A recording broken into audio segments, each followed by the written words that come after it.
Hey everyone, welcome to process video number 4. This video is following the same possum and squirrel hides, and this video is covering two topics. One is making tannin solutions, making new fresh tannin solutions, and the other is a step called wet membraning. It is one of many membraning steps I do on hides, and it is the last membraning step that I do after a hide has been sitting in solution, tannin solution, for one day. So both of these are on here if you want to see what's happening with the red fox skin. I just made a public video called dry membraning, and it's about dry membraning, and I'm showing it with that red fox hide. So enjoy! Bye bye! Hello, hello. Since I am about to make a small batch of new tanning solution right now, I'm going to take the opportunity to show you and walk you through the process of how I make my tannin solutions 90% of the time. Here we go. So I have a big bag here of dried sumac leaves. This is winged sumac, Rhus copallinum. And you can see it's just a big burlap sack of dried leaves. So this is a great example of pretty much how I'm always storing tanning material. Usually in big cotton pillowcases, but I got these great burlap sacks last year. So you can see, what you can't see is smell. My God, I just opened the bag and gosh, does it smell so sweet and incredible. So here's the dried sumac leaves, just like that. You can see them. You can tell that it's winged sumac because there are these little wings along the leaf stem, which we call the petiole itself.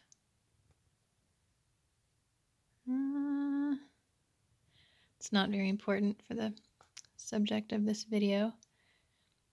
At some point I'll make a great video about this plant. I don't know, it's like you can see right here, there's like extra leaf bits along that stem. It's just too dark in here to focus on that stuff. But you can see these leaves were kind of purplish or reddish. Like some of them are red, some of them are green. So these I harvested when they were in between changing from green to red in the autumn. So in the summertime, when you harvest them, they're green. In the autumn, they're red. So here they were kind of in between. So I'm imagining they're going to make kind of a light brown leather rather than a dark brown leather. And then I've got a big stainless steel pot here. This is one of my great pots. I never go anywhere without it. You need big, big pots. Don't settle for anything smaller than that. It's just going to be stupid and not worth your time.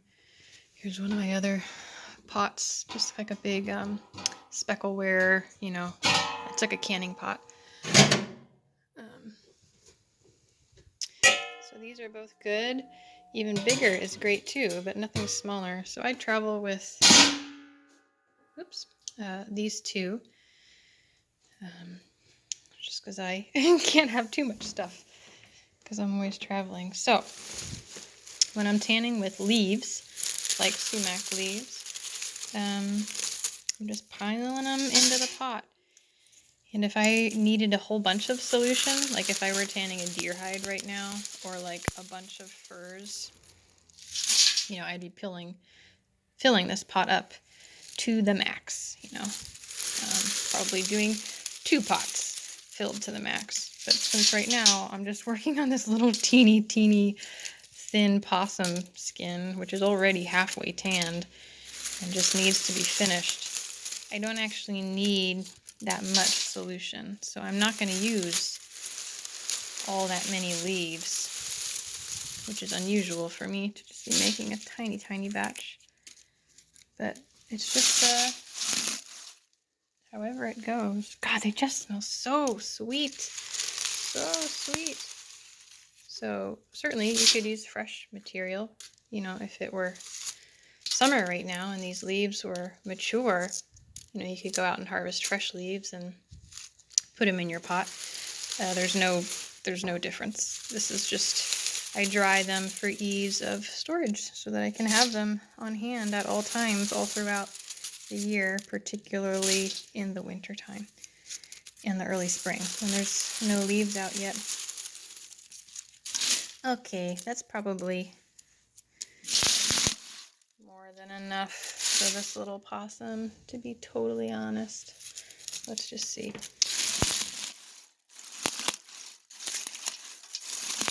So I don't know, I feel like when people are tanning with leaves, or barks or anything, they completely underestimate how much plant material they need. You need a shit ton. That's an official term, a shit ton. When you're harvesting tanning material, just get mountains, mountains and mountains, and then more mountains. Your whole life will revolve around harvesting and storing mountains of material. Lots and lots and lots. I'll drill it into your head. Okay, so I'm just eyeballing this. And, you know, it's always better to have more than you need rather than less. Always with tanning. So, you know, ordinarily I would be filling this pot up to like here with dried leaves, but I'm just making a tiny pot right now. So this is about, when I compress the leaves down, it's maybe like a couple inches. So, you know, I am boiling the solution to do this. You know, you can do cold infusions, like not use heat. There's many different ways to do this, but right now, because I need the solution tomorrow, I want it tomorrow. So I'm boiling it now, the night before, because I like, when I'm using leaves, I do this with all leaves. I'm adding water, bringing it to a boil, pretty much turning the heat off right away, maybe boiling it for a couple minutes, putting a lid on it and letting it steep overnight. That's key. Overnight, not just like for an hour or two. Let it steep for a day and then strain it the next day. And then you'll have a really, really strong, great solution, you know, within 12 hours. So, I mean, I have done this like indoors on electric stoves. I have done this outdoors on propane, indoors on propane, and outdoors on wood fires, like stick fires, like harvesting and gathering firewood from the mountain on my back, carrying it down the mountain, tending fires all day long, day after day, with like giant barrels on top of cement blocks on top of fires. So whatever, you know, as my circumstances change, wherever I am, in the woods, in the city, anywhere in between, just use what you got and just make a judgment call on what you feel is appropriate for you, in terms of like energy consumption. You know, like your like firewood consumption, electricity consumption, your own labor and energy and time consumption. You know, you got to find a sweet spot in terms of what makes the most sense for you. So I'm going to just fill this up with water just enough to cover it. Just enough to cover it. Just barely.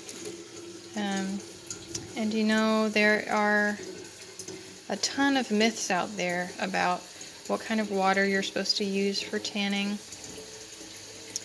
I listened to all of those myths when I was a younger person learning how to tan. I listened to them all and I believed them all. Things like, oh, you have to be very careful what kind of water you use, because if it's, you know, municipal water, you know, water from a sink, that will create discoloration on your leather. Hey everyone! So that was just about a 10-minute clip of my most recent tanning process video. These process videos are available on my Patreon page right now. Right now they're under the extra videos per month, which is the $10 tier on Patreon. And like this full video is about 45 minutes, which most of them are. And in these videos so far, we've been following possum hide, a squirrel hide, and a red fox hide. Some of them are hair off, one is hair on, just kind of throughout the process of me tanning them in my normal life, and I'm folding in a lot of the lessons and learning just into the doing of the steps as I do them. So these are kind of an experimental way of learning that I'm enjoying it. I think they're really rich with information. So if this is the kind of learning that you like, if this is of benefit to you, if you'd like to see more, definitely head on over to my Patreon page, which is patreon.com/stormsofdaylight. Right, and if you become one of those $10 tier folks, you'll have all the videos that I've published will be available on there for you to watch. All these videos are an enormous amount of work and hours for me. I mean, just in the uploading and the putting them together, and oh my god. So the support on Patreon is a big deal to me. It is a huge help. It means the world to me. And yeah, or you can, if you just enjoy these videos and the free videos I put out, you can become a $2 a month supporter on Patreon just to say thanks, to help me keep going with this. So hope this was helpful. Bye bye.